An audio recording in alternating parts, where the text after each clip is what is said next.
సువార్త 10వ అధ్యాయం 41, 42 వాక్యాలు ధ్యానం చేద్దాం. అందుకు ప్రభువు మార్తా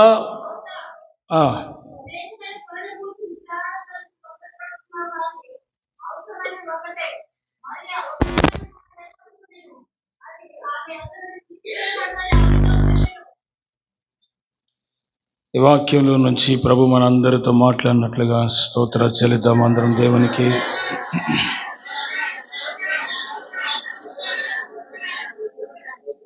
హల్లెలూయా, హల్లెలూయా. చదవబడిన వాక్య భాగములో నిన్నటి దినమున మనం ధ్యానం చేసిన అంశం, మార్తా అనేకమైన పనులు పెట్టుకొని దేవుని సన్నిధిలో కూర్చోకుండా కంగారు పడుతూ తొందరపడుతూ ప్రభుతో మాట్లాడిన మాట, నీకు చింత లేదా, నేను ఇంత తొందరపడుతున్నాను, పనులు అనేకమైన ఉన్నవి కదా, మరి మరియను కూడా కొంత సహకరించడానికి పంపొచ్చు కదా అని అంది. ప్రియులారా, యేసుక్రీస్తు ప్రభువారు చెప్పినది ఏంటంటే, మరియ ఉత్తమమైన దానిని ఏర్పరచుకుంది అని రాయబడింది. అంటే దేవుని సన్నిధిలో కూర్చొని దేవుని వాక్యాన్ని వినటం ఆమె ఏర్పరచుకున్నది. దేవుని స్తోత్రం. She selected that. ఆమేన్. అంటే ఇక్కడ ఆమె మార్తా అనబడిన ఈమె యేసుక్రీస్తు ప్రభువారిని ఇంట్లోకి ఆహ్వానించింది, ఆమె పిలిచింది. ఆయనతో పాటు కొంతమంది శిష్యులు కూడా వచ్చారు. వాళ్ళందరికీ ఏదో ఒకటి చేసి పెడదామన్న ఉద్దేశంతోనే ఆమె ఇంట్లోకి బయటికి కంగారు పడుతూ పనంతా మీదేసుకొని తిరుగుతుంది. కానీ అసలు వాస్తవమైన దానిని విడిచిపెట్టి కంగారు పడుతుంది. అసలు వాస్తవమైనది ఏమిటి, ఉత్తమమైనది ఏమిటి? యేసుక్రీస్తు ప్రభు పాదముల చెంత కూర్చొని దేవుని వాక్యం వినటం ప్రాముఖ్యమైనది. హల్లెలూయా. That is the best thing. అది చాలా విలువైనది. కనుక దేవుని సన్నిధిలో ఉత్తమమైన దాన్ని ఏర్పరచుకొని ఆ దేవుని సన్నిధిలో ఉండి వాక్యాన్ని వినటం వల్ల ఆమెను గురించి ప్రభు ఇచ్చిన సాక్ష్యం, ఆమె ఉత్తమమైనది ఏర్పరచుకుంది కనుక ఇది మంచిది, ఇదే శ్రేష్టమైందని తాను తెలుసుకొని అది ఏర్పరచుకొని ప్రభు సన్నిధిలోనే ఉంది కనుక దేవుడు అది ఆమె యొద్ద నుంచి తీసివేయబడదు అని అన్నాడు దేవుడు. హల్లెలూయా చెప్దాం అందరం. అంటే నువ్వు దేవుని సన్నిధిలో కూర్చోటము, దేవుని వాక్యం వినటము, ప్రతిష్ఠించబడిన ఉపవాస దినాల్లో కనిపెట్టి ప్రార్థన చేయటం అనేది ఏంటంటే అది ఏర్పరచుకోవాలి. తాను అలాగే ఏర్పరచుకుంది. నువ్వేమి ఏర్పరచుకున్నావు? నువ్వేది సెలెక్ట్ చేసుకున్నావు? నువ్వేది నియమించుకున్నావు? What are you selecting? మరీ ఉత్తమమైన దానిని ఏర్పరచుకున్నప్పుడు మరి నువ్వేమి ఏర్పరచుకున్నావు? అంటే ఆ కూర్చొని ఏమింటుంది? యేసు ప్రభువారు దైవ సంబంధమైనటువంటి విషయాలు, పరలోక సంబంధమైన విషయాలు, దేవుని వాక్యాన్ని, దేవుని రాజ్యాన్ని గురించినటువంటి మాటలే కదా ఆయన చెప్పేది. కనుక ఆ మాటలు వినుటకు ఆమె ఆశ కలిగి ఆయన దగ్గర కూర్చుంది. హల్లెలూయా. నీకు అనేకమైన పనులు ఉండొచ్చు, నువ్వు మార్త డ్యూటీ వేసుకొని ఉండొచ్చు, నువ్వు ఇంట్లో అనేక రకాల కార్యకలాపాలు, పనులు నీకు ఉండవచ్చు, ఉద్యోగాలు ఉండవచ్చు, చేసే వ్యాపారం ఉండవచ్చు, పనిపాట్లు ఏదైనా ఉండవచ్చు. కానీ దానికంటే బెస్ట్, దానికంటే ఉత్తమమైనది మరీ ఏర్పరచుకున్నట్టుగా నువ్వు ఏర్పరచుకోలేదుగా. హల్లెలూయా. అవునా కాదా? ఈ ఉపవాస దినాల్లో నువ్వు ఏర్పరచుకోవాల్సిందేంటి? నువ్వు ఆయన సన్నిధిలో ఉండి ఆయన సన్నిధిలో ఉత్తమమైనది ఏర్పరచుకొని అక్కడే కూర్చొని దేవుని వాక్యాన్ని వినటానికి ప్రాముఖ్యత ఇవ్వాల్సిన వ్యక్తివి కదా. మరి నువ్వు ఎన్నుకున్నది ఏంటి? నువ్వు సెలెక్ట్ చేసుకున్నది ఏంటి? నువ్వు దేని చేత నడిపించబడుతున్నావు? ఈ మాట నిన్న దినాన్ని పరిశుద్ధాత్మ దేవుడు మనకు అనుగ్రహించారు. హల్లెలూయా, హల్లెలూయా. ఇక్కడ ఆవిడ అంటది, నేను ఒంటరిగా ఉన్నాను, నాకు జంటగా తోడు పనిచేయడానికి సహకరించడానికి ఎవరు లేరు, ఉన్న ఒక్క ఆత్మను పంపి బాబు. యేసుప్రభు దగ్గర కూర్చుంది ఎవరు? యేసుప్రభు అంటే ఎప్పుడు శిష్యులు ఉంటూనే ఉంటావు. ఆ ఇంట్లో ఒక్క ఆవిడ ఉంది, ఆ ఒక్క ఆవిడ ప్రార్థనలో కూర్చుంది, ఆమెను కూడా డిస్టర్బ్ చేస్తుంది ఈవిడ. ఆమె ప్రార్థనకు మానేసింది కాక ఈమెను కూడా ప్రార్థన నుంచి లాగేస్తుంది. ఇది ఉత్తమమైన పనా? ఇది శ్రేష్టమైన పనా? మరి ఎంచుకున్నది ఉత్తమమైనదా? మరి ఏం రమ్మంటాం ఉత్తమమైనదా? ఏమిటి అసలు? ఇక్కడున్న చాలామంది ఉపవాస దినాలను పోగొట్టుకోవటం చాలా బాధాకరమైనటువంటి విషయం. దేవుడు ఉత్తమమైనది ఏంటో శ్రేష్టమైనది ఏంటో నీ ముందు పెట్టి ఉండగా నువ్వు ఎలాంటి దాన్ని కోరుకోవాలి? ఆయన సన్నిధిలో ఉండి ఆయన వాక్యాన్ని వినటం ఇష్టపడాలి. ఆయన సన్నిధిలో ఉండి ఆయన ఇచ్చే ఆశీర్వాదాల కోసం ఇష్టపడాలి. ఆయన సన్నిధిలో ఉండి ఆయన గురించి, ఆయన మర్మాల గురించి, దేవుని వాక్యాన్ని గురించి, పరలోక మర్మముల గురించి బోధిస్తున్నప్పుడు అది వినటాన్ని ఇష్టపడాలి. మరియా ఏర్పరచుకుంది ఉత్తమమైనది. What is the best thing? ఆ ఉత్తమమైనది, ఆ శ్రేష్టమైనది ఆమె యొద్ద నుంచి తీసివేయబడదు. అంటే దేవుడు ఎలాంటి ఆశీర్వాదం ఇచ్చాడు అంటే ఆ వాక్యం వలన వచ్చిన ఆ ధన్యత మరియకి తీసివేయబడదు, ఇక ఎన్నటికీ తీసివేయబడదు. ఆమేన్. సో ఇక్కడ అనేకమైన పనులు పెట్టుకున్న మార్తకి ఏం దక్కింది? ఏమైనా ఆశీర్వాదం వచ్చిందా? మరి దేవుని చేత ఏమైనా మెప్పు పొందిందా? విస్తారమైన పనులు పెట్టుకొని దేవుని సన్నిధిలో కూర్చొని ఉన్న ఆమెను కూడా డిస్టర్బ్ చేస్తుంది. ఎవరిని? మరి ఈయన కూడా బొమ్మని, యేసు ప్రభువా నీకు చింత లేదా, నేను ఇంత టెన్షన్ పడుతున్నాను అంటుంది ఆవిడ. అన్ని పెట్టుకోమని ఎవరు చెప్పారు నీకు అసలు? అన్ని పనులు పెట్టుకొని యేసు ప్రభువుకు దూరం అయిపోమని యేసు ప్రభు చెప్తాడా? నువ్వు అన్ని పనులు పెట్టేసుకొని దేవుని సన్నిధిని దూరం అయిపోతే నష్టం నీకే కదా బిడ్డ. ప్రభు నీతో ఈరోజు మాట్లాడేది, నీవు ఉత్తమమైన దాన్ని ఎన్నుకుంటే నువ్వు మరియ వంటి దానవే. దేవుని స్తోత్రం కలుగునుగాక. హల్లెలూయా. ఆ శ్రేష్టమైనది ఏంటో, ఎంత పనున్నా కానీ ఆయన సన్నిధికి రావటం ఎంత ఆశీర్వాదకరం. కొంతమంది మార్త డ్యూటీ కూడా చేసి మరియ డ్యూటీకి సరిగ్గా వచ్చేస్తారు కొంతమంది. హల్లెలూయా. ఈ రెండు బ్యాలెన్స్ చేసుకునే వాళ్ళు కూడా కావాలి. అసలు మార్తది తప్పే అని యేసు ప్రభువు అనలేదు, కానీ ఉత్తమమైంది ఎన్నుకో అన్నాడు. హల్లెలూయా. Which one is the best for you? నీకు ఏది ఉత్తమమైందో, ఏది మంచిదో దాన్ని ఎన్నుకుంటే కదా నీకు ఆశీర్వాదం. ఆమేన్. గట్టిగా స్తోత్రం చెబుదాం. హల్లెలూయా. అంటే ఇక్కడ ప్రాముఖ్యమైన విషయం ఏంటి? ఆయన సన్నిధిలో కూర్చొని మరియ వాక్యం వినటానికి ఇష్టపడింది కాబట్టి ఆయన సన్నిధిలో ఉన్న మేలులేంటో, ఆయన సన్నిధిలో ఉన్న ఆశీర్వాదం ఏంటో ఆమె గుర్తించింది. హల్లెలూయా. దావీదు కూడా 2 సమూయేలు గ్రంథం 7:28-29 కూడా ఆయన ఏమన్నాడు? తీనక్కర్లేదు. ఏమన్నాడు? నీ సన్నిధిలో నా కుటుంబం ఉంటే అదే ఆశీర్వాదం అన్నాడు. తరతరములకు శాశ్వతంగా మా కుటుంబంలో ఎవడో ఒకటి ఇశ్రాయేలు దేశం మీద రాజుగా ఉంటాడు, ఆ ఆశీర్వాదం ఇచ్చినందుకు వందనాలు ఆయన. అయితే కుటుంబము సింహాసనం మీద కాకుండా సన్నిధిలో ఉంటే మంచిది అంటున్నాడు. హల్లెలూయా. శాశ్వతమైన ఆశీర్వాదం ఇచ్చావు, శాశ్వత కృపనిచ్చావు, మీకు స్తోత్రాలు నాయన. కానీ కుటుంబము సింహాసనం మీద కాదు, సన్నిధిలో ఉండాలని కోరుకున్నాడు.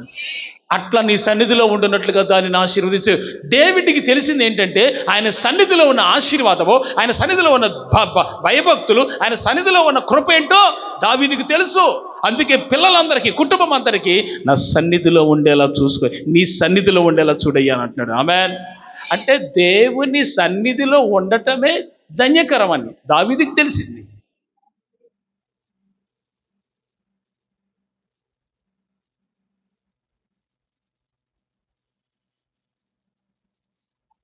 కనుక రాజ్యం మీద రాజుగా ఉండి కొద్దిగా ఉన్న ఇశ్రాయేల్ దేశాన్ని పెద్ద దేశంగా మార్చి 40 సంవత్సరాల యుద్ధములు సలిపి అరణ్యంలో శ్రమలు సహించి దేవుని మందిర నిర్మాణ కొరకు ఎంతో కష్టస్థితిలోనే కొన్ని వందల మణుగుల బంగారం, వెండి, విస్తారమైన గంధవర్గంలోని చెక్కను, అసలు విస్తారమైన మణుగులు, వెండి అయితే మణుగులు లెక్కే, అసలు లెక్కే లేకుండా వాడాడు ఇత్తడైతే.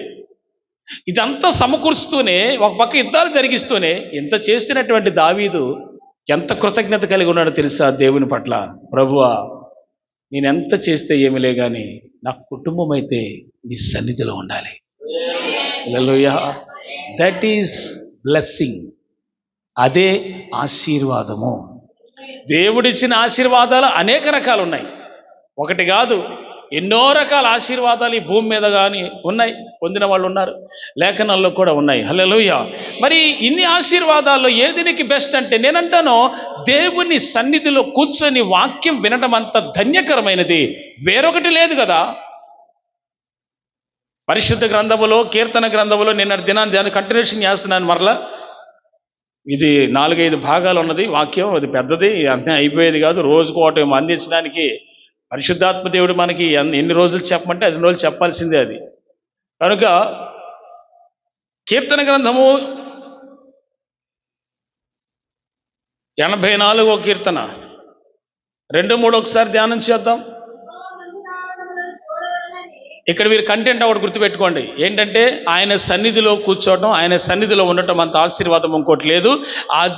అది పోగొట్టుకోవద్దు. అది దేవుని వల్ల కలిగినది, అది ఉత్తమమైనది. అది మరియ పొందింది. మరియ పొందిందంటే కేవలం స్త్రీల గురించే నేను వాక్యం చెప్పట్లా, పురుషులు కూడా అని అర్థం.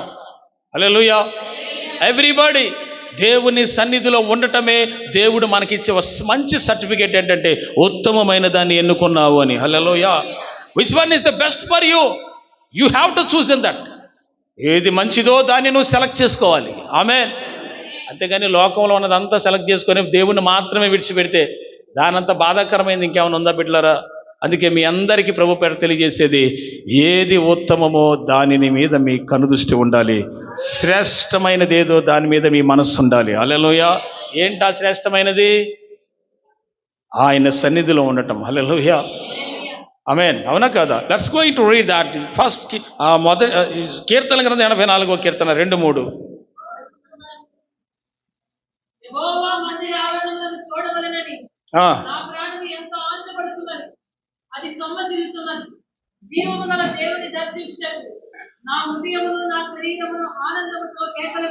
అరే రే రే రే రే దావీదు గారికి ఒక్క మంచి సపోర్ట్లు కొట్టండి అందరూ. ఏమి సార్ భక్తి, ఎంత ఇష్టమండి, ఎంత పిచ్చండి యేసుప్రభు అంటే. హల్లెలూయా. యెహోవా దేవుడు అంటే ఎంత భయభక్తులండి. హల్లెలూయా. నా హృదయము నీ సన్నిధిలో ఉండటానికి, నీ సన్నిధి వైపు, నీ మందిరం వైపు చూడటానికి తహతహలాడిపోతుంది ఆయన. ఎప్పుడు వెళ్ళాలరా బాబు మందిరానికి, ఎప్పుడు వెళ్ళాలని తహతహలాడిపోతున్నాడంట. ఇంటికాడ ఉండలేకపోతున్నాడు. క్షణం పాటు తీరిగ్గా కానీ ప్రశాంతంగా ఉండలేకపోతున్నాడు. ఎప్పుడు వెళ్ళిపోవాలి మందిరానికి అని. మీరు ఉంటారు, అందరు కాదు, కొందరు ఎప్పుడు మానేద్దామనే మ్యాటర్లో ఉంటారు, కొందరు ఎప్పుడు మానేద్దామనే మ్యాటర్లో ఉంటారు. అది ఆలోచన. కుదరకని కాదు, కుదిరించుకోనైనా రావచ్చు. దేవుని స్తోత్రం చెప్పండి. అక్కడ కీర్తనలు దావీదు సైన్యములకు అధిపతి యెహోవా రాజా, నా దేవా అని మాట్లాడుతూ, ప్రభువా నీ మందిరం దగ్గరికి వెళ్ళాలని, నీ మందిరంలో ఉండాలని, నీ మందిరంలో ప్రార్థన చేయాలని ఆత్మ కేకలేస్తుందయ్యా అంటున్నాడు. హల్లెలూయా. నేను ఆల్రెడీ ఒక పాట పాడండి మీరందరూ. అది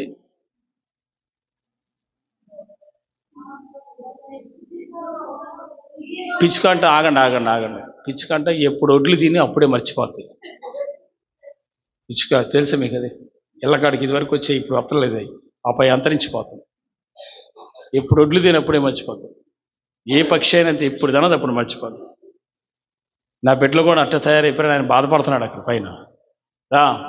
నా హృదయమెంతో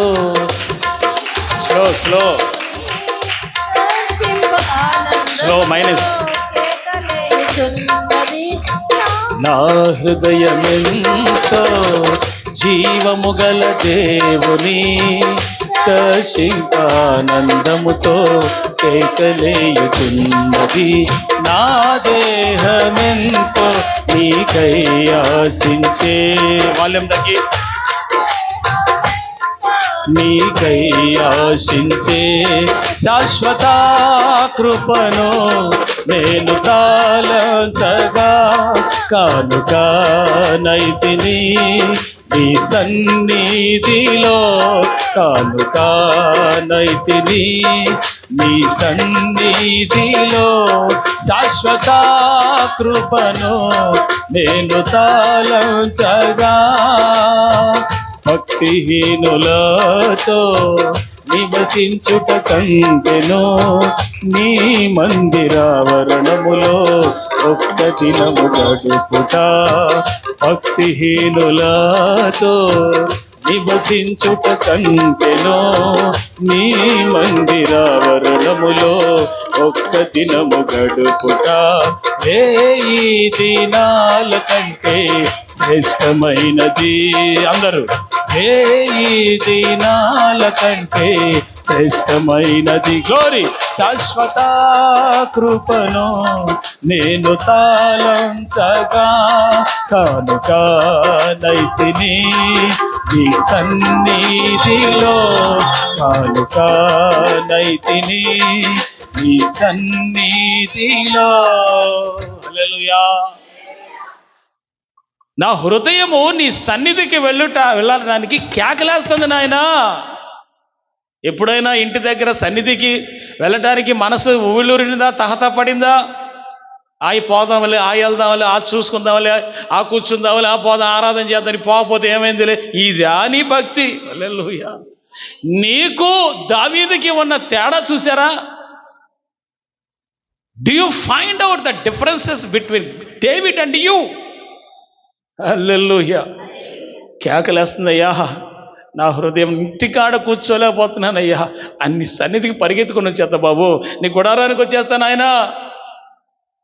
నీ సన్నిధిలో నివసించడం కంటే భాగ్యమేముంది నాయన? నీ సన్నిధిలో కూర్చొని నీ మాటలు వింటే ఎంత ధన్యకరం నాయన. అయ్యా, నీ ధర్మశాస్త్రములు ఆశ్చర్యకరమైన సంగతులు చూచున్నట్లుగా నా మనసు తెరు. నేను నీ దగ్గర వాక్యం నేర్చుకోవాలయ్యా, నీ వాక్యం చదువుకోవాలయ్యా, నీ సన్నిధికి రావాలయ్యా, నీ మందిరానికి రావాలయ్యా. ఇలాంటి తపన, ఆవేశం, ఆశ, కోరిక అలాంటివి ఏమీ లేవు. కానీ మార్తతోటి శాత బట్టి యేసు ప్రభువుని తొందర పెడుతున్నారు. మీలో ఎంతమందికి దేవుని సన్నిధి అంటే ఇష్టం? ఎంతమందికి ప్రార్థన అంటే ఇష్టం? ఈరోజు వచ్చాక బాబు సన్నిధిలో ఇష్టం ఉండబట్టే కదా వచ్చారు, కానీ ఎన్నో దినాలు మానేశారు. హల్లెలూయా. కానీ దావీదు అలాంటి వాడు కాదు. నా హృదయం కేకలేస్తుంది నీ సన్నిధికి వెళ్ళాలని, కేకలు వేయించున్నది. దేవా దేవా నీ సన్నిధికి రావాలి. హృదయం మండిపోతుంది లోపల. ఇంటి దగ్గర ఎందుకు అనవసరంగా? ఆయన సన్నిధిలో ఉండి ఆయన జ్ఞాన వాక్కులు, ఆయన జీవం గల మాటలు వినుటకు నీవు మరియవలే ఆయన సన్నిధిలో కూర్చోవాలి. హల్లెలూయా. గట్టిగా స్తోత్రం చెబుదాం. ఏది ఏర్పరచుకుంటున్నావు? నువ్వు ఏది సెలెక్ట్ చేసుకుంటున్నావు? దావీదైతే నీ జీవం గల మందిరానికి వెళ్ళి అక్కడే ఉండాలనుకున్న, నివాసం చేయాలనుకుంటాడు. అసలు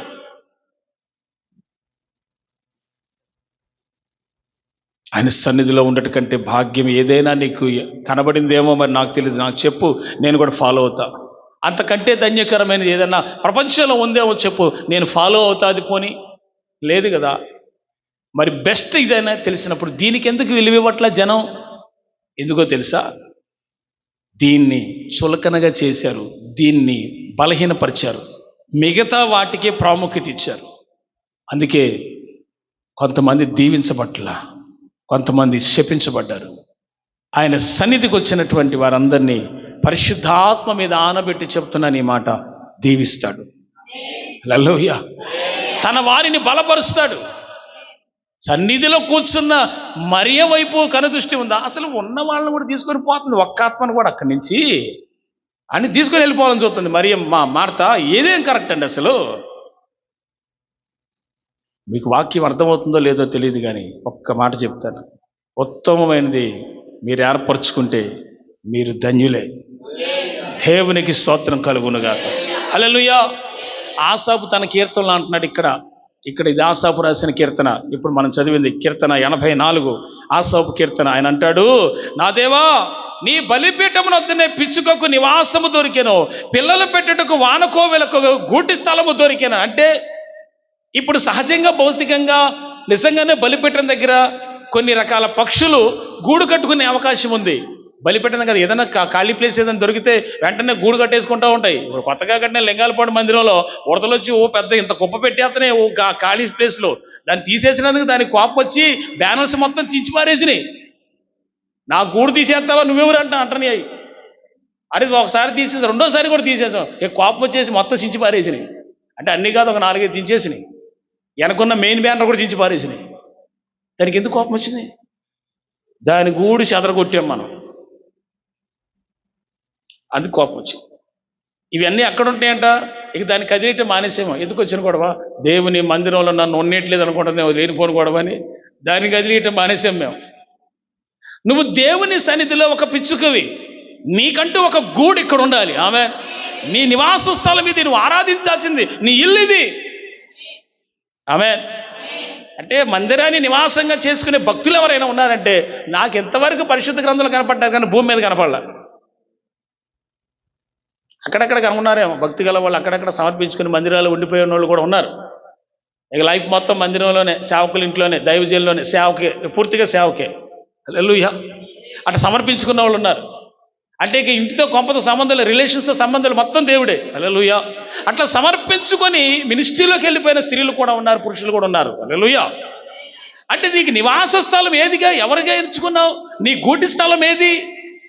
బలిపీఠం దగ్గర అంట పిచ్చుకలు గూడు కట్టుకున్నాయి అంట. నివాస స్థలం అంటే ఆయన సన్నిధిలో, ఆయన బలిపీఠం దగ్గర అంటే భాగ్యం ఇంకేముంది? ఆ పిచ్చుకలకి ఏం తెలుసు సార్? నేనంటాను, నువ్వు కనుక పిచ్చుకైతే ఒడ్లు తినేయటం కాదు, హల్లెలూయా, గూడు ఏర్పరచుకో. ఆయన సన్నిధిలో ఉండటం శ్రేష్టమైన విషయం. ఆయన సన్నిధికి వచ్చి కనబడటం శ్రేష్టమైన విషయం. ఆయన సన్నిధిలోకి వచ్చిన దేవుని వాక్యం వినటం శ్రేష్టమైన విషయం. హల్లెలూయా. ఆయన ఎన్నో సందర్భాల్లో, చాలా సందర్భాలు, ఒకటి కాదు లెక్కలేనన్ని సందర్భాల్లో ఆయన ప్రజల మధ్యలో ఉన్నప్పుడు కొన్ని సందర్భాల్లో వాక్యం చెప్తున్న ఆయా సందర్భాలు ఎన్నో ఉన్నాయి. ఆయా సందర్భాల్లో దేవుని వాక్య, దేవుడు పరలోక మర్మాలు బోధిస్తున్నప్పుడు జనమంతా కూర్చొని ఆసక్తిగా వినేవాళ్ళంట. అట్లా ఆసక్తిగా అయిపోయి 3 రోజులు కూడికలు జరిగిపోయినాయి. 3 రోజులు ఎవరేం తెలియలేదు. సర్వాధికారి అని దేవుడు ఫిలిప్పుని పిలిచారు, వీళ్ళకి ఆహారం పెట్టానంటే మన దగ్గర ఏమి లేవు అంటే 5 రొట్టెలు 2 చేపలు ఏం చేశారు? దేవుడు విరిచి ఆశీర్వదించి 10-15 వేల మంది తినేటట్టు వడ్డించాడు. హల్లెలూయా. దీవించబడింది. ఆయన సన్నిధిలో వాక్యం విన్నావు, వాక్యం తర్వాత నీకేం కలిగింది? నీ కడుపు నింపాడు, నిన్ను దీవిస్తాడు. ఆమేన్. హల్లెలూయా. ఏ వాక్యం విన్నావో, ఏ సన్నిధికి వచ్చామో, ఏ దేవుణ్ణి ఆరాధిస్తున్నామో ఆ దేవుని విలువ నీకు అర్థం కావాలి. You must understand the value of God. చాలా మందికి దేవుని విలువ తెలియదు. కష్టంలో బెల్లు కొట్టడం కాదు, ఏజయ్యా ఏజయ్యా అని ఆల్వేస్ ఉండాలి. గట్టిగా స్తోత్రం చెప్దాం. ఏది బెస్ట్?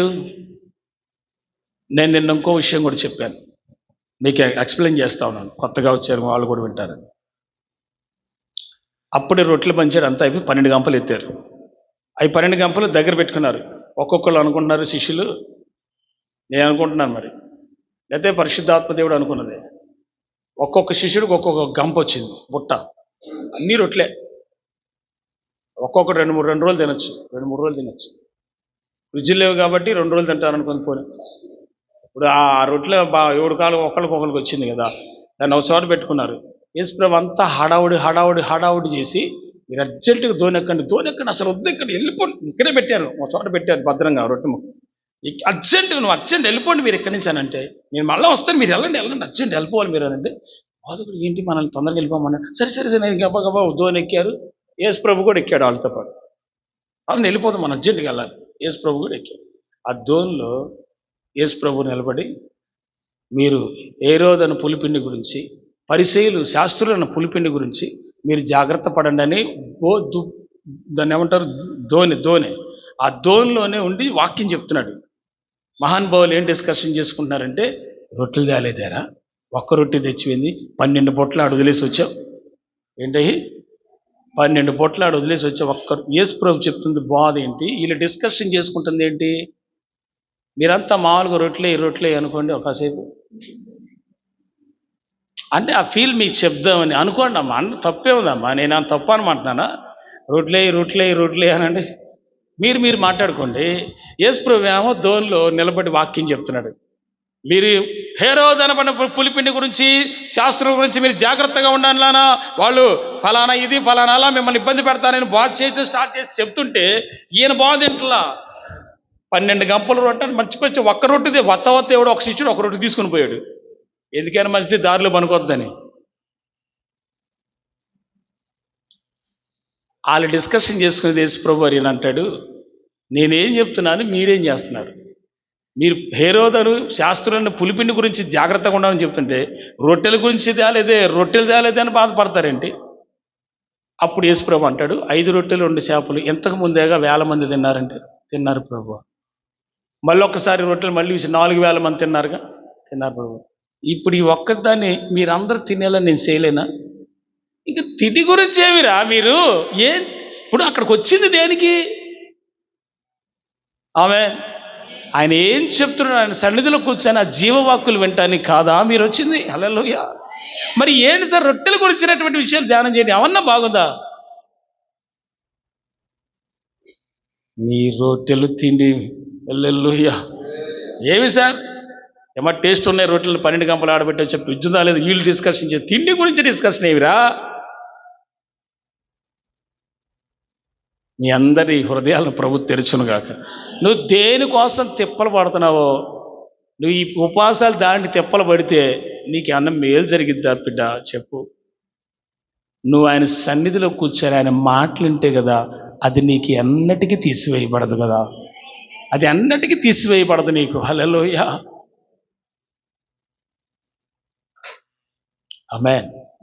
గట్టిగా స్తోత్రం చెబుదాం. లూకా సువార్త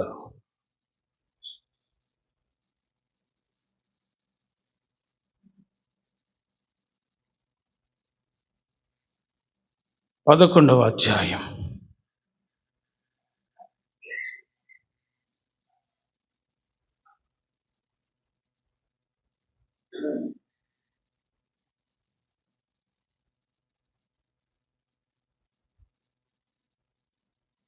ఇప్పుడు చెప్పే ఈ మాట చాలా అద్భుతంగా ఉంటుంది. 27 చదవండి. 27, 28.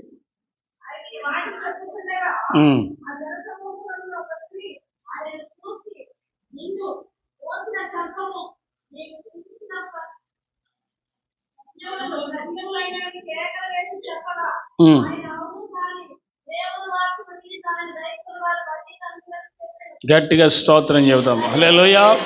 జనసము నా వైపు చూడండి, అందరూ నా వైపు చూడండి. చాలు నా వైపు చూడండి. మీకేమో కొంతమందికి సైట్ ఉంది, అయ్యేమో కనపడవు. మీరేమో కళ్ళజోళ్ళు కొనుక్కోరు, నాకేమో సిలువేస్తారు. ఎందుకు వచ్చిన గొడవ? అందుకే మీరు అట్లా మీ చెప్పాలంటే భయం. అది ఏ తప్పులు చదువుతారు? పై లేని కిందకి, కింద లేని పైకి చదివేవాళ్ళు కూడా ఉన్నారు. అర్జెంటుగా ప్రభు మీ మనోనేత్ర వెలిగించి ఓ మంచి కళ్ళజోడు కొనుక్కోని ప్రార్థన చేద్దాం అందరం. ఒక్క సహోదరే కాదు, మీ అందరూ చదువుకునేవాళ్ళే, కానీ మిగతా వాళ్ళకి మిగతా వాళ్ళు కూడా సరి కనపట్లేదు వాళ్ళకి కూడా. గట్టిగా స్తోత్రం చెబుదాం. కళ్ళజోళ్ళు రావాలని స్తోత్రం చెప్పండి. అంటే నా ఉద్దేశం సైట్ రావాలని కాదు, కొనుక్కోవాలని. హల్లెలూయా. ఏది ఎవరు చెప్పరేంది హల్లెలూయా అని? ప్రభువు స్తుతించకంటే అంత భాగ్యమే ఉంది. ఆయన ఇచ్చే రొట్టెలు ఒక్కటే తింటావా? మిగతా ఏం చేయవా? గట్టిగా స్తోత్రం చెబుదాం. యేసు ప్రభు వారు ఇలాగే మీటింగ్ చెప్పారు, వాక్యం చెప్పి జనం మొత్తం ఆయన మీద పడే టైంలో ఒక స్త్రీ అంది, ప్రభువా ఆయన చెప్పిన మాటలకి ఈవిడ ముగ్ధురాలైపోయింది. యేసే చెప్పిన మాటలకి తెగ సంతోషపడిపోతుంది. ఆహా, ఎంత మంచి మాటలు చెప్తారు, పరలోక సంబంధమైన మాటలు ఇన్ని చెప్తున్నాడు ఆయన. ప్రభువా, ఓ యేసయ్యా, నిన్ను కన్న స్త్రీ, నీకు పాలిచ్చిన స్త్రీ ఎంత ధన్యురాలో అని అంది. అంటే యేసుప్రభు ఆ మాట, అంతమంది జనంలో ఆ అమ్మాయి ఆ మాట అంటే యేసుప్రభు ఆ మాటని వెంటనే రిప్లై ఇస్తున్నాడు, అవును కానీ దేవుని వాక్యాన్ని విని దాన్ని గైకునే వాళ్ళు మరి ధన్యులు అన్నాడు. దేవుని స్తోత్రం చెప్పండి. ఆ మాటలో శక్తి ఎంత ఉందో చూడండి. అసలు ఆ మాటకి ₹1,00,00,000 పాయింట్ అది. హల్లెలూయా. అంటే దాని అర్థం ఏంటి? దేవుని వాక్యాన్ని విని దాన్ని గైకొనే వాళ్ళు ధన్యులు. నేను ఒక స్త్రీ కడుపున పుట్టడం కంటే కూడా దేవుని వాక్యాన్ని గైకొనే వాళ్ళు ధన్యులు అన్నాడు ఆయన. హైలైట్ చేసింది దేన్ని? వాక్యాన్ని. ప్రజల్లోకి వెళ్ళి ఆయన వాక్యం చెప్తూ బోధిస్తున్నప్పుడు ప్రజలు నిన్ను కన్న స్త్రీ, నువ్వు పాలించిన స్త్రీ ధన్యురాలు అని అంటున్నా. ఎంత గొప్పదో, ఆమె ఎంత ధన్యురాలో. లోకం అలాగే అంటది, కానీ యేసయ్య ఏమంటున్నాడు? దేవుని వాక్యాన్ని విని దాన్ని గైకుని వాళ్ళు ధన్యులు, కానీ వాళ్ళు కాదు అని అన్నాడు. హల్లెలూయా. ఏ మనిషికి ఘనత రావటానికి లేదు, ఒక యేసయ్యకి వాక్యానికి తప్ప. ఆ మాట యేసు ప్రభువే చెప్పాడు. అంటే ప్రజలలో ఏ భావం ఉందో చూడండి. గొప్ప కార్యాలు చేస్తున్నాడు, అద్భుతాలు చేస్తున్నాడు, స్వస్థతలు చేస్తున్నాడు, వాక్యం చెప్తున్నాడు, అనేకులు మారుమనసు పొందుతున్నారు, రక్షించబడుతున్నారు. ఎంత గొప్పగా ఉంది ఈ కార్యం. ఈయన ఎంత గొప్పవాడు అసలు. ఈయన కన్న తల్లి ఇంకెంత గొప్పది, నీకు పాలిచ్చిన తల్లి ఇంకెంత గొప్పది అంటుంది. ఆవిడెవరో పాపం చాలా ఫీల్ అయిపోయింది, వాళ్ళ ఎక్సైటింగ్ అయిపోయింది. యేసుప్రభు వెంటనే ఖండించి అంటాడు, దేవుని వాక్యాన్ని విని దాని ప్రకారం గైకునే వాళ్ళే ధన్యులు.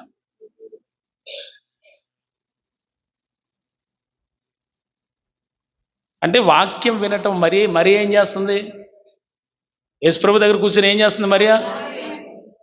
ఆమె ధన్యురాలు. హల్లెలూయా. మరి నువ్వు? ఈ లోకంలో కొంతమంది ఆయా ప్రదేశాల్లో కూర్చుంటారు, ఆయా స్థలాల్లో ఉపయోగం లేనటువంటి చోటకి వెళ్ళి కూర్చొని ఊరికే పిచ్చి పిచ్చి మాటలు మీటింగులు పెడుతుంటారు. దానివల్ల నీకు వచ్చేది ఏమీ లేదు, దానివల్ల నీకేమీ రాదు. నువ్వు నిజంగా దీవించబడాలంటే ఆ ప్రదేశాలన్నిటికంటే ఇంపార్టెన్స్ దేవుని సన్నిధికి ఇవ్వాలా. వాళ్ళ దగ్గర కూర్చునే కంటే దేవుని సన్నిధిలో కూర్చోవాలా. హల్లెలూయా. Can you read it? పరిశుద్ధ గ్రంథములో నుంచి 1 రాజులు 10:8 చదువుదాం. ఎవరు భాగ్యవంతులు? శాబా దేశపు రాణి సొలొమోను దగ్గరకు వచ్చి అంటున్న మాట ఏంటో తెలుసా? నీ జనులు భాగ్యవంతులు. ఆహా, నీ జ్ఞాన వచనములు నీ దగ్గరకు వచ్చి నీ సేవకులు వింటున్నారు. అబ్బా, నీ సేవకులు భాగ్యవంతులు. చాలు, తల్లు పైకి ఎత్తండి. అది దొరకదులే మీకు టైం పడుతుంది. అది ఎప్పుడో ఒకటి 1 రాజుల గ్రంథం 10:8 అనేసరికి ఈ పాటికి వాక్యం చెప్పడం కూడా అయిపోద్ది మీరు తీసేసరికి. నా బాధ, దేవుని బోధ ఏంటంటే మీరు లైన్లోకి రావాలని. దేవుని స్తోత్రం. మిమ్మల్ని విమర్శించట్లేదు, మీకు ఇంకా అలవాటు కాని వాళ్ళు ఉన్నారు. రాకడ వచ్చేదాకా అలవాటు అవ్వదు కొంతమందికి, అది మనం చేసేదేమీ లేదు. వినండి, అక్కడ సొలొమోను ఆయన జ్ఞానాన్ని గురించి, ఆయన పొందినటువంటి ఆశీర్వాదాన్ని గురించి ఏమేం చెప్తుందంటే ఈవిడ, నీ భోజన బల్ల మీద ఉన్నటువంటి భోజన పదార్థాలు, నువ్వు కట్టించిన మందిరం, నీ పేరు ప్రఖ్యాతలు, నీకున్నటువంటి జ్ఞాన సంపద, నీ సేవకులు చేసే పరిచర్య, నీ వస్త్రధారణ, మీ సేవకుల దగ్గర ఉన్న వస్త్రధారణ, అసలు ఒకటి కాదు, నీ రాజ్యములు అన్నీ ఏదైతే నేను మా దేశంలోనో దానికంటే ఎక్కువ చూశాను ఇక్కడ అని అంటుంది. హల్లెలూయా. అంతేకాకుండా నీ సన్నిధిలో ఉండి నీ దగ్గర కూర్చొని నీ మాటలు, నీ జ్ఞానవాక్కులు వినేవాళ్ళు ఎంత భాగ్యవంతులు అంటుంది ఆవిడ. అది ఆవిడ ఉద్దేశం. అది అసలు వర్డ్ ఏంటంటే నేను చెప్తానండి, దేవుని సన్నిధికి వచ్చి దేవుని వాక్యాన్ని వినే మీరే భాగ్యవంతులు. హల్లెలూయా. సొలొమోను గారి దగ్గర కూర్చొని ఆయన సేవకులు, ఆయన యొక్క జ్ఞానవాక్కులు వినేవాళ్లే ధన్యులైతే, ఆయన దగ్గర కూర్చొని దేవుని జ్ఞానవాక్కులు వినేవాళ్లే ధన్యులైతే, దేవుని సన్నిధికి వచ్చి దేవుని వాక్యం వినే మీరంత ధన్యులవ్వాలి. ఆయన జ్ఞానవాక్కులు కూర్చొనే వినేవాళ్ళు ధన్యులు అంట, భాగ్యవంతులు అంటుంది శాబా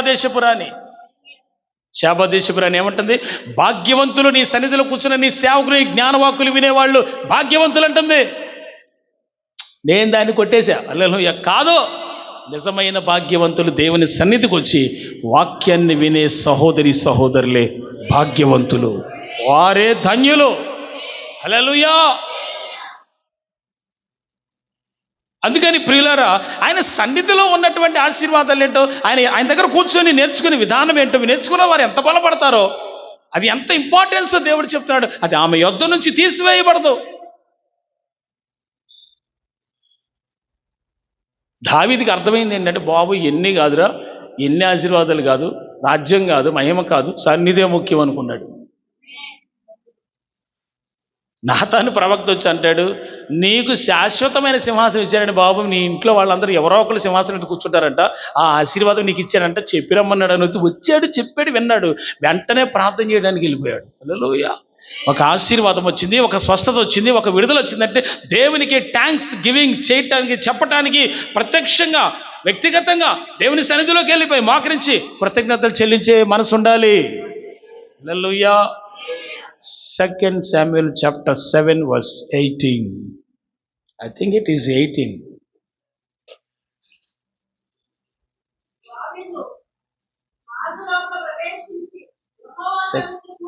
2 Samuel చాప్టర్ 7 వర్స్ చదవండి 18.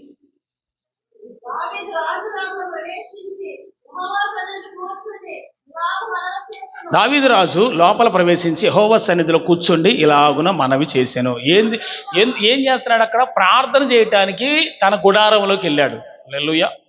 ఏం చేయడానికి వెళ్ళాడు దావీదు? ప్రార్థన చేయటానికి. ఎందుకు?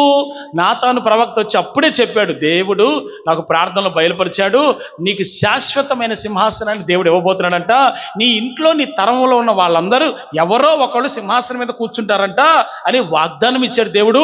అంతేకాకుండా శాశ్వతమైన ప్రేమతో నిన్ను ప్రేమిస్తున్నాడంట చెప్పన్నాడు. ఆ మాట అన్నాడు. హల్లెలూయా. ఇంతకంటే భాగ్యం ఏముంది? అసలు నేను ఎక్కడ ఉండి గొర్రెల దొడ్లో ఉండి గొర్రెలు మేపుకునేవాడిని. నాకు ఏ పాటి ఆశీర్వాదం, నేను ఏ పాటి ఘనుణ్ణి, నేను ఏ పాటి తెలివైన వాడిని, లోకంలో ఉన్న వాళ్ళందరూ నన్ను విసర్జించారే. ఆ మాట చదివండి ఒకసారి. నేనెంతటి వాడని అంటాడు కదా ఆ మాట. 18. నా ప్రభువా, చాలు. హల్లెలూయా. ఇంతగా నన్ను హెచ్చించుటకు నేను ఎంతటి వాడినయ్యా. హల్లెలూయా. నా వైపు చూస్తూ మాటలు వినండి ప్రియులారా. నేనెంతటి వాడిను? ఎక్కడ ఉన్నవాడిని నేను? వాళ్ళ నాన్న ఎక్కడ ఉండేవాడు? యెరూషలేములో సన్హెద్రి సంఘములో పెద్ద యెషై గారు, దావీదు తండ్రి యెషై. ఆయన గారు సన్హెద్రి సంఘంలో యెరూషలేములో పెద్ద సంఘం ఉంది, పెద్ద కమిటీ. అందులో పెద్దోడు, నెంబర్ 1 క్యాండిడేట్ ఆయన నుజావేత్ అనేవాడిని ఆ స్త్రీని పెళ్లి చేసుకున్నాడు. ఆమె యూదురాలు కాదు. యూదురాలు కాకపోతే ఇక ఏం జరిగిందంటే ఇక తండ్రిదే వర్తించిద్దని ఉద్దేశంతో యూదుల్లాగానే కొనసాగుతున్నారు వీళ్ళందరూ. సన్హెద్రి సంఘంలో చిన్న సమస్య వచ్చేసింది. ఏంటంటే, నీ భార్య యూదురాలు కాదు కాబట్టి నువ్వు ఇంపార్టెన్స్గా ఇక్కడ ఉండటానికి వెళ్ళేది, కమిటీలో ఉండటానికి వెళ్ళేది, మేము తీసేద్దాం, ఆమెనన్నా వదిలే లేకపోతే కమిటీ నన్ను వదిలే అన్నారంట. మందిరంలో కన్నా రావద్దు, లేకపోతే నీ భార్య నన్ను వదిలే అన్నారంట. తర్వాత యూదురాలను వెంటనే పెళ్లి చేసుకున్నానంటే ఈ మాట తీసుకొచ్చి భార్యతో మాట్లాడితే భార్య కన్నీటితో వేడుకొని కన్నీటి పర్యంతం నుజావేత్ అంటది, సరే మీరు చెప్పినట్టే చేద్దాం, నేను ఎక్కడైనా దూరంగా ఉంటానని నన్ను వదిలేయండి, కానీ మీ పరువుకి ఎక్కడ కూడా భంగం రాకుండా మీరు అక్కడ కొనసాగండి, నన్ను ఎక్కడైనా పెట్టండి అంటే డైరెక్ట్ పరిభాషలో, మన పరిభాషలో మాట్లాడంటే నన్ను వదిలేయండి, మీ పరువు ముఖ్యం నాకు, నా దేవుని. అప్పటికే 6 కన్నది, ఆల్రెడీ పెరిగి పెద్ద అవుతున్నారు వాళ్ళు. ఆ టైంలో అక్కడి నుంచి ఏ ఇంట్లో కాపురం చేసిందో, సంతోషంగా గడిపిందో, ఆ ఇంట్లో నుంచి తీసుకెళ్ళి వేరే చోట పెట్టేశారు. ఎక్కడో ఉండిపోయింది. అంటే మందిరానికి దగ్గరలోనే కొంచెం ఆదుగా అపార్ట్మెంట్ దూరంలో ఎక్కడో ఉంటున్నారు. ఇల్లు తీసుకొని గుడారం వేసి ఆడు ఉంటేసి ఈమెను ఎప్పుడైతే బయటికి తోలేశాడో సన్హెద్రి సంఘంలో ఆయన ఉంచారు దావీదు తండ్రిని యెషైని, అందులో కొనసాగేలా చేశారు. ఇక నేను ప్రకటించేది ఒకటే, ఏంటంటే అప్పటికి దావీదు పుట్ల. ఇలా జరుగుతూ ఉంటే వేరే స్త్రీని కూడా పెళ్లి చేసుకునే ఉద్దేశం, ఆ ప్రాసెస్ జరుగుతున్న టైంలో మరలా ఆమె దగ్గరికి వెళుతూ వస్తున్న సమయంలో అప్పుడు దావీదుని కన్సీవ్ అయింది. వీళ్ళందరూ అన్నలంతా వేరు పరిచయం లేదు అన్నలో. ఎందుకని? వీళ్ళంతా వేరైపోయిన తర్వాత పుట్టాడు. ఈయన పుట్టిన తర్వాత, దావీదు పుట్టిన తర్వాత పెరిగి పెద్దవాడు అవుతున్న, ఇది కొంచెం పెద్దవాడు ఇంత అయితే ఒక 7-8 సంవత్సరాలు వచ్చిన తర్వాత అన్నలు అప్పటికి పెరిగి పెద్దవాళ్ళు అయినప్పుడు ఈ తమ్ముడిని చేరనిచ్చేవాళ్ళు కాదు, ఇంట్లోకి రానిచ్చేవాళ్ళు కాదు, అన్నయ్య అనే కూడా అననిచ్చేవాళ్ళు కాదు. అంత ఘోరమైన దుర్భరస్థితిలో అతన్ని తోసి అవతలేసేశారు. అన్నలు ఇంకా ఘోరంగా అతన్ని అవమానపరిచేవాళ్ళు. ఎవడైతే అవమానం పొందుతాడో, బాగా గుర్తుపెట్టుకోండి మీరు, ఎవరైతే లోకస్తుల చేత ఎవరి చేత అవమానం పొందుతారో వారికి రెట్టింపు ఘనత నా దేవుడు కలుగు చేస్తాడు. మీరు ఎవరి చేత అవమానించబడ్డారేమో, కానీ దేవుడు రెట్టింపు ఘనతను ఇస్తాడు మీకు. నీ అవమానపు తగినట్టుగా రెట్టింపు ఘనతను కలుగు చేయవాడు ఆయన. నీ తలను పైకెత్తువాడు ఆయన. హల్లెలూయా. ఎక్కడైతే నువ్వు సమస్తాన్ని పోగొట్టుకున్నావో ఆ పోగొట్టుకున్న చోట నా దేవుడు నిన్ను నిలబెట్టగలిగినటువంటి వాడు, తిరిగి సమకూర్చగలిగినటువంటి వాడు. నీకు రెస్టోరేషన్ గాడ్ హీస్, అనగా తిరిగి సమకూర్చువాడు. పక్కన వాళ్ళతో చెప్పండి, నువ్వు పోగొట్టుకున్న దానికంటే తిరిగి సమకూర్చే దేవుడని. హల్లెలూయా. నా దేవుడు రెట్టింపు కలుగు చేయగలిగిన వాడు. ఆమేన్ చెబుదామా? హల్లెలూయా. ఏం పోగొట్టుకున్నావో నాకు తెలీదు, కానీ సమకూరుస్తాడు. నుజావేతు అంత దూరంగా ఉన్నప్పుడు, అప్పుడు తర్వాత పుట్టినటువంటి దావీదుని ఇంటికి చేర్చుకోకపోవటం వల్ల నుజావేతు అప్పుడప్పుడు వస్తున్న యెష్షయితో మాట్లాడేదంట. ఏమనంటే, ఏమండి వాడిని అసలు కలవనీయట్లేదండి, వాడు చాలా బాధపడుతున్నాడు, కొంచెం పెరిగాడు, 14-15 సంవత్సరాలు వచ్చినాయి, అమ్మా ఇవన్నీ ఎందుకు లేవు, వాడు రానివ్వకండి, వాళ్ళంతా ఇబ్బంది పడుతున్నారు, నువ్వు వచ్చినప్పుడల్లా నాకు సమస్య అవుతుంది, ఇదంతా ఎందుకు, వాడికి ఏదో 4 గొర్రెలు కొనిపెత్తాను, మేపుకోమని వెళ్ళమనిక ఎందుకు ఈ గొడవ అంతా అని చెప్పి 4 గొర్రెలు 10 గొర్రెలు ఆయన మొహాన పడితే, ఆ గొర్రెలు కాసుకుంటే వాళ్ళ అమ్మ పంపిస్తే అడవుల్లోకి పోయి అక్కడ చుట్టుపక్కల సిటీకి బయటికి వెళ్ళిపోయి, యెరూషలేము పట్టణానికి బయటికి వెళ్ళిపోయి ఆ గొర్రెలు అట్టు పెట్టుకొని ఆ పిల్లను గోవి చేసుకొని ఊదుతా విపంచికని ఆయనే తయారు చేశాడు. బహు జ్ఞానవంతుడు దావీదు. అవి తయారు చేసిన ప్లే చేసుకుంటా పాడతా ప్రభుని స్తుతించి ఏడుచుకునేవాడంట. ఎందుకు ఏడ్చుకునేవాడు తెలుసా? అన్నల దగ్గర రానిలా, అది గుర్తు తెచ్చుకుని ఏడ్చేవాడంట. తండ్రి ప్రేమ దక్కల ఏడ్చేవాడంట. ఒకరోజు ఇట్లాగే కీర్తన గ్రంథంలో ఉంది, నేను ఎక్కలేనంత ఎత్తైన కొండకు నన్ను ఎక్కిస్తావా ప్రభువా అని అడిగితే, ఆ పాట యేసు ప్రభువుకి బాగా నచ్చింది. ఊరికనే నిన్ను కావుతే ఎవరు ఎక్కిస్తానని ఒకరోజు సమూయేలుతో మాట్లాడి సౌలును కొట్టేసి కొమ్ములో తైలము నింపి అభిషేకించు దావీదుని. ఎక్కడ విసిరేయబడిన వాడు, ఏమీ లేనివాడు, దేవుడు ఏం చేశాడు తెలుసా? అభిషేకించాడు, రాజుని చేశాడండి. రాజుని చేసిన దావీదాన్ని ఊరుకున్నాడా? కొద్దిగా ఉన్న ఇశ్రాయేలు దేశాన్ని పెద్ద దేశంగా మార్చాడు. సియోను కోటని అప్పుడే అమాలేకులు స్వాధీనపరుచుకుని అక్కడ నివసిస్తూ ఉంటే ఆ అమాలేకులు మొత్తాన్ని హతం చేసి సియోను కొండనే దేవుడికి కానుక ఇచ్చినవాడు. హల్లెలూయా! సియోను కొండనే దేవుడికే కానుకిచ్చినవాడు ఆయన. ప్రభువా ఈ సియోను కొండ నీకు కానుకిస్తున్నాను ఆయన అంటే మురిసిపోయాడు దేవుడు. నేను సరైన ఎన్నుకున్నాను అన్నాడు. అందుకే దేవుడు అన్నాడు, నా హృదయానుసారిగా అన్నాడు. గట్టిగా స్తోత్రం చెబుదామా? దేవునికే కానుక అప్పగించేసాడు ఆయన. సియోను కొండను జయించి శత్రువుల మీద జయం పొంది. మీరు చూడండి ప్రియులారా, ఇలాంటి వాడికి వేదనలు రాలేదా? అభిషేకం పొందిన తర్వాత కష్టాలు రాలేదా? అంటే వచ్చినాయి. ఎవడి వల్ల రాలా? అబ్షాలోము వల్లే వచ్చినాయి. ఎవడి వల్ల రాలా? ఈర్ష్య చూపించిన సౌలు వల్లే వచ్చినాయి. కానీ నా దేవుడు అరణ్యములు కూడా బర్జిల్లయి లాంటి వాళ్ళని లేపాడు. హల్లెలూయా! దావీదుకి బర్జిల్లయిని లేపాడు. విస్తారమైన ఆస్తిపాస్తులు కలిగిన వాడు దావీదు. ఎక్కడికి వెళ్తే అక్కడికి వెళ్తా 80 ఏళ్ళు ఉంటాయి ఆయనకి, పైనే 80 ఏళ్ళు పైనే ఉంటాయి బర్జిల్లయికి. అంటాడు దావీదుతో, నేను ఇక రాలేనయ్యా, నువ్వు రాజుగా జయించావు, అన్నీ జయించావు, ఇప్పుడు నువ్వు సిటీకి వెళ్తున్నావు కదా, నన్ను రమ్మంటాను, నేను రాలేను బాబు, నేను ఇప్పుడు ఈ నది దాటి రాలేనులే, నేను వయసులో పెద్దపడిపోయాను బాబు, నా పిల్లల్ని కావాలంటే మీరు మేలు చేయండి అంటే, దావీదు రాజు అయిన తర్వాత బర్జిల్లయి పిల్లల్ని ఒక మంచి పొజిషన్కి తీసుకొచ్చాడు. చేసిన మేలుని దావీదు ఎన్నడూ మర్చిపోడు.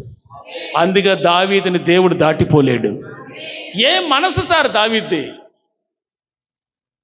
ప్రభువా ఈ 2024 అంతా సమస్యలు వచ్చినాయి, ఈ సమస్యల నుంచి నన్ను విడుదల కలుగు చేసి కృతజ్ఞత కలిగి క్షమాపణ వేడుకొని మన్నించమని అడిగి శుద్ధీకరించుకొని, ఇంతకంటే భాగ్యమే ఉంది సార్ ఆయన దగ్గరికి రాకుండా. తండ్రి దగ్గర రాకుండా ఇంకెక్కడ తిరుగుతావు సార్? నువ్వు ఎట్టు పోయినా ఆయన దగ్గరికి రావాల్సిందే. హల్లెలూయా! నీ కన్నీటిని నాట్యముగా మార్చువాడు ఆయనే. నీ కన్నీటిని నాట్యముగా మార్చువాడు. ఆమేనని చెబుదామా? హల్లెలూయా! ఇప్పుడు చెప్పండి, ఇంతమంది అన్నలుంటే కడమవాడిగా పుట్టినోడిని తీసుకుని అభిషేకించేసి రాజుని చేసేసరికి మిగతా వాళ్ళందరికీ ఎట్టుంది? ఏంట్రా వెలివేయబడినోడాడు, ఆడసలు మన నాన్న కొడుకే కాదాడు, ఏంద్రా వాడిని చేశాడు రాజుగా? చేసేదేముంది? ఎందుకయ్యాడు రాజు? గోలియాతును పడగొట్టే విషయంలో ఆడన్నా వెనకాడా? వాళ్ళన్నా వెనకాడే. 18 సంవత్సరాల నూనూగు మీసాలు నూతన యవనంలో ఉన్నాడు. యేసు రక్తమే జయం. జయించి పారేశాడు. హల్లెలూయా! శ్రమ చూసి పారిపోయే వ్యక్తి కాదుగా. పారిపోయే వ్యక్తా? పారిపోయేవాడైతే గొల్లియాతు చూసి ముందే పారిపోవాలి. వెన్నపూసలో జున్ను ముక్కలో జున్ను గట్లో తీసుకొచ్చి ఇచ్చేసి అన్నది అమ్మో అని చూసి నేను పారిపోతాను అన్న, వెళ్ళిపోవాలిగా. ఏంటన్నా వాడెవడో కోస్తున్నాడు కోత, ఆడేందో మాట్లాడుతున్నాడు, ఉండి నేను ఇన్నొస్తాను ఇప్పుడే వస్తానంటే సాటుకు ఇంకో సాటుకు పోయి ఆడనే మాటలని నేను వచ్చాడు. ఆడిని చేయితే రాజు ఏమిస్తానన్నాడు అంటే, కూతురునిచ్చి పెళ్లి చేస్తానంట బాబు అని అంటే, అంతకంటే ఏం చేయాలి? సరే యుద్ధం చేసేస్తానంటాడు. హల్లెలూయా!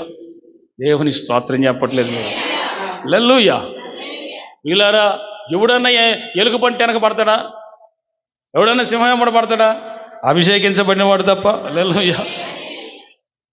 సమస్య నిన్ను తరమటం కాదు, నువ్వు సమస్యను తరమాలి. గట్టిగా స్తోత్రం చెప్పట్ల. అది చేతనైతే చెప్పు. కొమ్ములో తైలంతో అభిషేకించారు దేవుడు నిన్ను.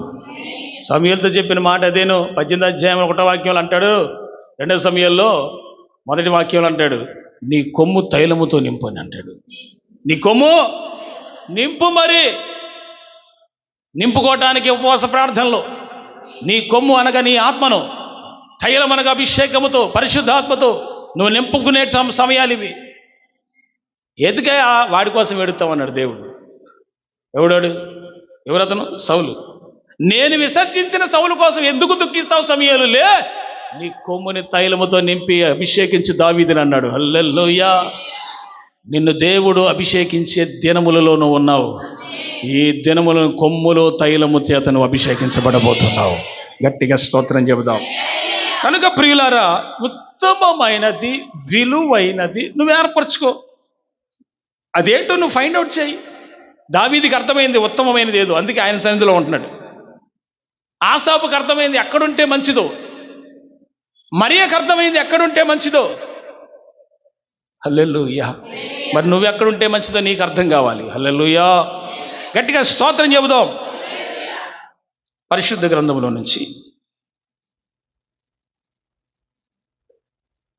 మత్తయి సువార్తమానం, ద బుక్ ఆఫ్ మాథ్యూస్,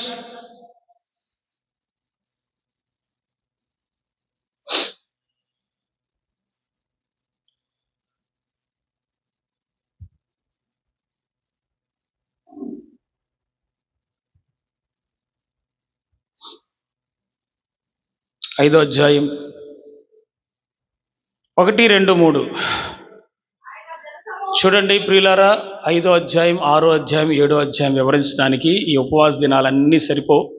సాధ్యమైనంత వరకు ముగించడానికి ప్రయత్నం చేద్దాం. మొదట 5వ అధ్యాయం 1, 2, 3 చదవండి.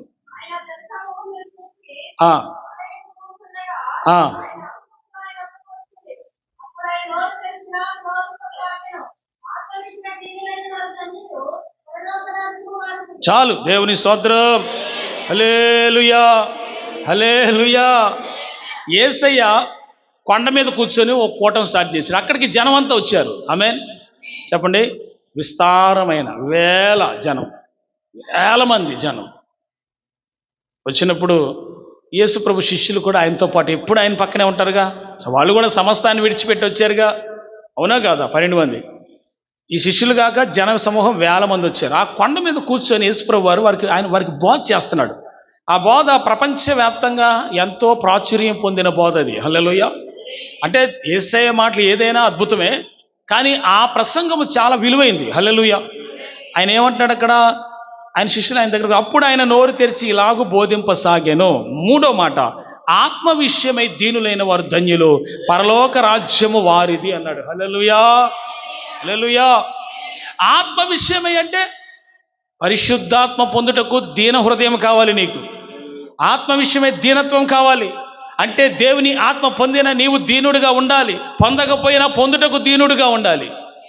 దీనులైన వారు ధన్యులు. Who is the blessed persons? ఎవరు దీవించబడిన వ్యక్తులు? ఆత్మ విషయమే దీనత్వం. ప్రతి విషయంలో ఆత్మ విషయమే కానీ ఆ ఆత్మ సంబంధమైన ప్రతి విషయంలో మీరు దీనత్వంగా ఉండాలి. ఆమేనని చెప్పట్లేదు. హల్లెలూయా. అర్థమైందా అండి? కాబట్టి ప్రియులారా, ఇదంతా ప్రసంగమే. రేపటి నుంచి ఉపవాస దినాల్లో కంటిన్యూషన్గా చెప్పడం జరుగుద్ది. కంటిన్యూషన్ చేద్దాం రేపు. అయితే యేసుక్రీస్తు ప్రభు వారు ఆయన సన్నిధికి వచ్చినటువంటి ప్రజలకి కొన్ని హెచ్చరికలు కూడా చేశాడు. ఆయన సన్నిధిలో కూర్చున్నటువంటి జనముకి. ఇప్పుడు ఇది కంటిన్యూషన్ చేయట్లేదు. నేనేం చెప్తున్నానంటే, ఆత్మ విషయమే దీనులైన వారు ధన్యులు అనే ఆ పాయింట్ వరకే చెప్తున్నాను. ఆయన సన్నిధిలో కూర్చున్న వారు ధన్యులు. ఆమేన్. అంటే ఇక్కడ మీరు వచ్చారు, మీరంతా ధన్యులే. దేవుని స్తోత్రం చెప్పండి. హల్లెలూయా. You all are blessed persons. ఆమేన్, ఆమేన్. మీరు దీవించబడిన వారే. ఆమేన్. ఆ మాట నేను చెప్పట్లేదుగా, వాక్యంలోనే ఉందిగా. లేదా? అసలు నిజమైన ఆశీర్వాదం ఏంటో మీకు తెలుసా? ఆశీర్వాదం అంటే ఏంటి చెప్పండి. చెప్పండి కదా. ఆశీర్వాదం అంటే ఏంటి? ఆశీర్వాదం అంటే ఆశీర్వాదమే. ఏం చెబుతావు? రకరకాలుగా ఉంటాయి యేసు ప్రభువి. హల్లెలూయా. నిజమే, కాదని ఎవరన్నారు? నీకు డబ్బు ఇస్తే, ధనం వస్తే, కొత్త ఇల్లు కొనుక్కుంటే, పొలం కొనుక్కుంటే, బంగారం కొనుక్కుంటే, పేరు ప్రఖ్యాతలు వస్తే, ఇవన్నీ ఆశీర్వాదాలు కాదని ఎవరన్నా? ఆయన ఇవ్వడని మేమేం చెప్పట్లేదే. అవన్నీ ఇస్తాడు దేవుడు. కానీ అసలైన ఆశీర్వాదం ఏంటో బైబిల్లో ఓ మాట రాయబడి ఉంది. మీరంతా చక్కగా దాన్ని నేర్చుకొని దాన్ని ఫాలో అవుతానంటే నేను చెప్తాను. అంటే ఫాలో అవటం అంటే విని నేర్చుకొని దానికి కృతజ్ఞత కలిగి ఉంటాను, అలాగుంటాను, నేను కూడా అంత తగ్గించుకుంటాను అంటే నేను లేఖనాల్లోకి వెళ్తాను. హల్లెలూయా. అదేందయ్యా అంటే మరి అంతే, కొన్ని విలువైన లేఖనాలు మీ దృష్టికి తీసుకొస్తున్నప్పుడు మీరు అది క్యాచ్ చేయాలి. హల్లెలూయా. అన్నీ వినోదులే కూడా సార్. చాలామంది వినోదులేసే ఉన్నాయి, చాలామంది అలా వదిలేస్తారు కూడా. ప్రసంగి 5 అందరూ చెప్పండి, అసలైన ఆశీర్వాదం అనండి అందరూ. అంటే ఎంత సింప్లిఫై చేస్తే అంత మంచిది వర్డ్. అసలైన ఆశీర్వాదం అంటే ఏంటి అనండి. ఇవాళ మీరంతా ఫుల్గా మీరు దీవించబడ్డోళ్ళని బైబిల్ చెబుతుంది. బైబిల్ చెబుతుంది ఏంటంటే నీవు దీవించబడ్డావని. ఆమేన్. మీ అందరికి తెలుసా? సామెతల గ్రంథం ప్రసంగి తర్వాత పరమగీతం తర్వాత రకరకాలుగా ఉంటాయి. ముందు మీకు ప్రసంగి తీయండి, 5వ అధ్యాయం తీయండి, 19. అందరూ చెప్పండి, అసలైన ఆశీర్వాదం అంటే ఇది అనండి.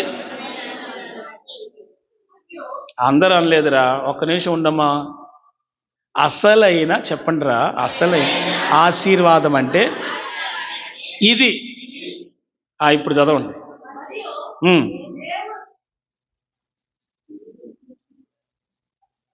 అంత రేంజ్లో మళ్ళీ ఆపేత్తవేం తల్లి? ఎవ్వరు లేరు, నువ్వు చదువు, నీకు ఫ్రీడమ్ ఉంది, చదివేయి.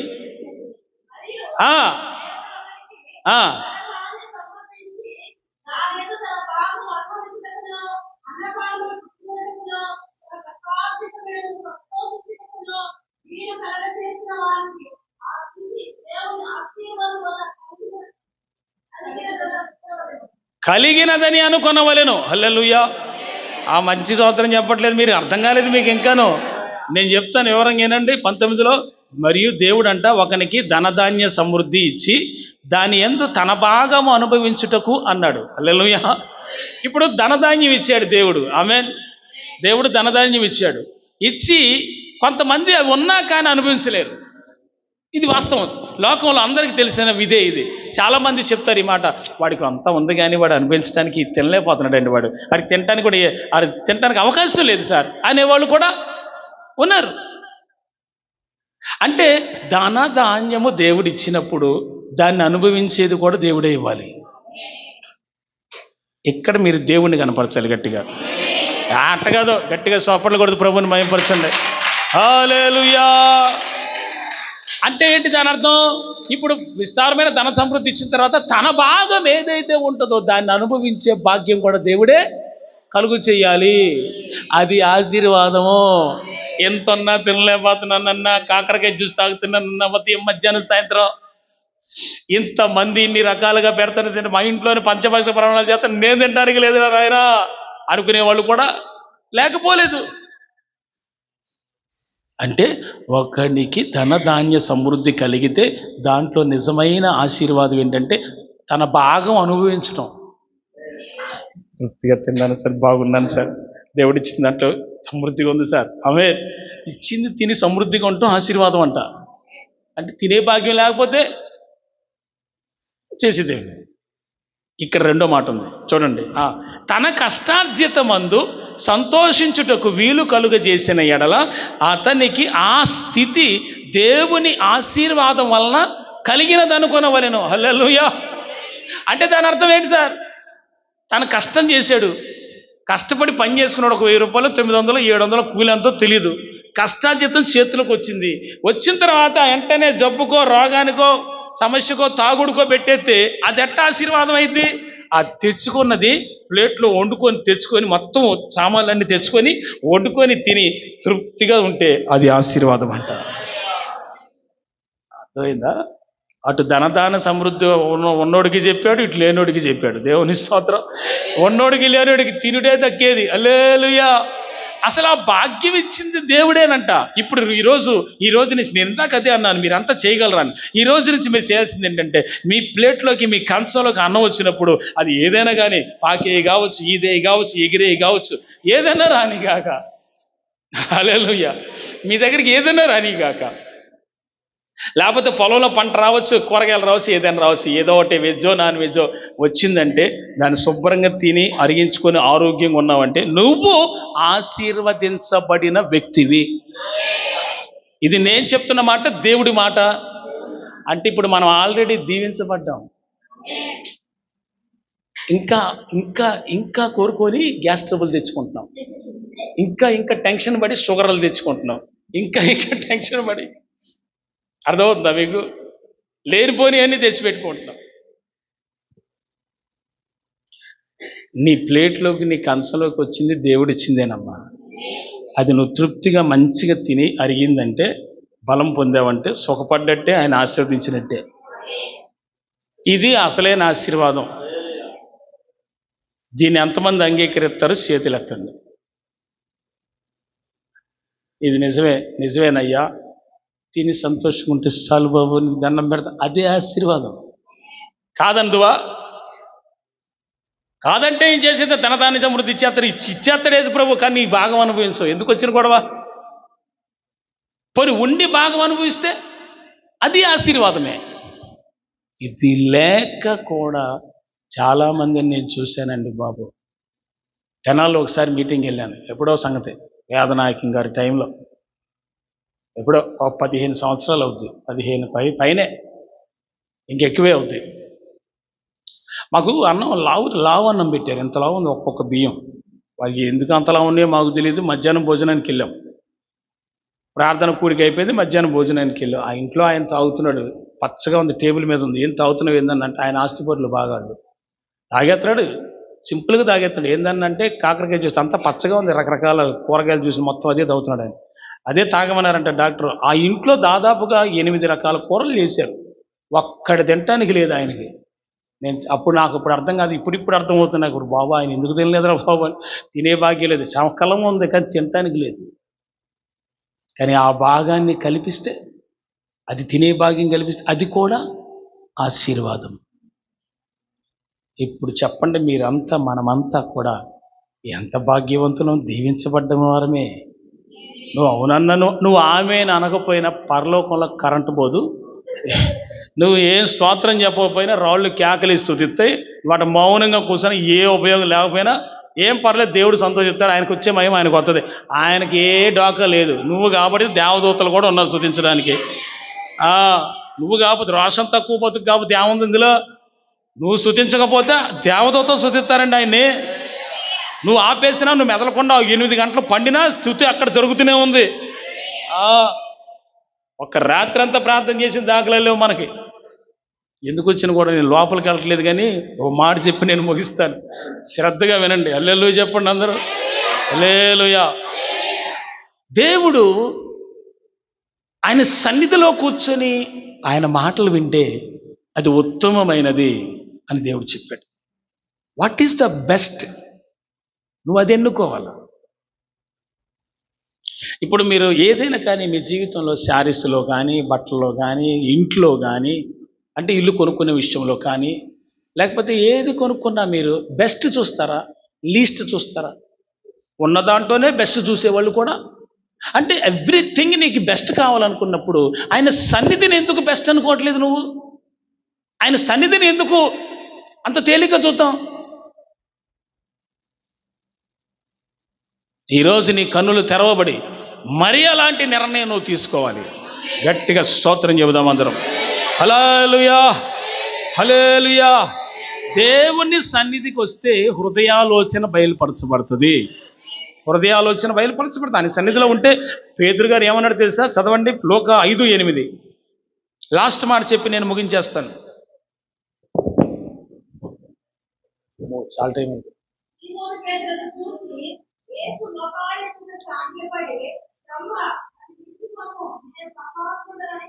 ఎందుకో తల్లపైకి ఎత్తాడు. పేతురు గారు మాట అన్నాడు. అక్కడ రాత్రి అంతా కష్టపడితే దోనిలో చేపలు ఒక్కడు కూడా పడలేదు, పాపం చాలా చాలా బాధలో ఉన్నాడు. అప్పటికి యేసుక్రీస్తు ప్రభువాన్ని కొన్ని వేల మంది జనం వెంబడిస్తున్నారు, కొన్ని వేల మంది జనం వెంబడిస్తున్నారు.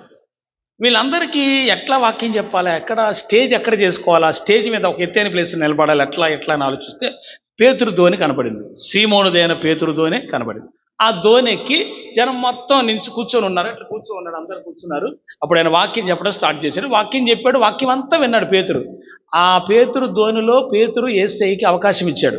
అదే పేతురు చేసిన మంచి పని. హల్లెలూయా, హల్లెలూయా.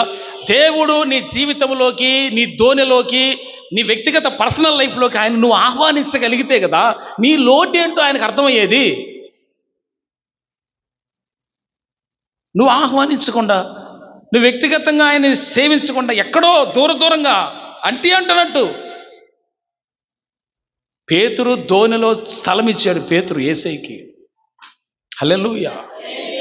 ఓకేనా? ఇప్పుడు ఏం జరిగింది అక్కడ? జనం ఆ వాక్యం అంతా విన్నారు, ఇక ఎవరి పనులు చూసుకుంటున్నారు. పేతురు వైపు చూసి అంటాడు, నానా ఈ పక్కన వాళ్ళే అంటాడు. పక్కనే అందరు చూడండి. అమ్మా, పేతురికి ఏంటో తెలుసా? ఎక్కడ చేపలు పడతాయి ఆయనకి తెలుసు, బాగా మంచి ఎక్స్పీరియన్స్ ఉంది ఆయనకి. ఏంది ధోని పక్కన ఏమంటాడేంది, ఇది ఒడ్డు కదా, ఇది చాలా దగ్గరగా ఉంటుంది కదా, ఇక్కడ ఏమంటాడేంది, నీ మాట చొప్పునేస్తానయ్యా, ఎదురు చెప్పలా, నీ మాట చొప్పునేస్తానని చెప్పి వేసాడు.